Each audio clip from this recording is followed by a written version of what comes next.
नमस्कार. शानदार न्यूज बुलेटिनमध्ये आपले सर्वांचे स्वागत. पाहूया आजच्या ठळक घडामोडी.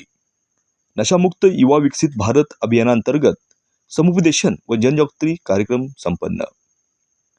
पाहूया सविस्तर बातमीपत्र. डॉक्टर जे जे मगदूम ट्रस्ट संचालित अनिल उर्फ Pintu Magdum memorial pharmacy college Dharangutti येथे नशामुक्त युवा विकसित भारत अभियान अंतर्गत समुपदेशन व जनजागृती कार्यक्रमाचे यशस्वी आयोजन करण्यात आले. या कार्यक्रमाचा मुख्य उद्देश विद्यार्थ्यांमध्ये अंमली पदार्थांच्या व्यसनाचे दुष्परिणाम समजावून सांगणे तसेच व्यसनमुक्त, निरोगी आणि सदृढ जीवनशैलीचा स्वीकार करण्यासाठी त्यांना प्रेरित करणे हा होता.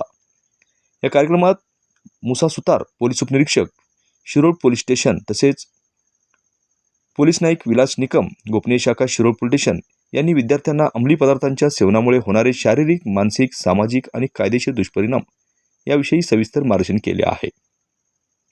तसेच विद्यार्थ्यांनी निरोगी जीवनशैली अंगीकार करावी, तणावाचे सकारात्मक व्यवस्थापन करावे आणि आवश्यकतेनुसार समुपदेशनाचा लाभ घ्यावा असे आवाहन केले आहे. कार्यक्रमाच्या शेवटी सर्व विद्यार्थी व प्राध्यापकांनी नशामुक्तीची शपथ घेऊन स्वतः व्यसनमुक्त राहण्याचा तसेच समाजामध्ये व्यसनमुक्तीबद्दल जनजागृती करण्याचा संकल्प केला आहे.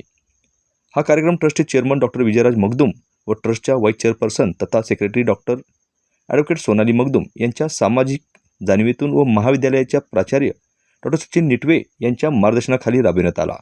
तसेच राष्ट्रीय सेवा योजना NSS विभागामार्फत कुमारी मनाली भिडे व कुमारी मानसी झाडे व्याख्याता यांनी यशस्वीरित्या आयोजन केले होते. ब्युरो रिपोर्ट, शानदार न्यूज, धरणगुत्ती.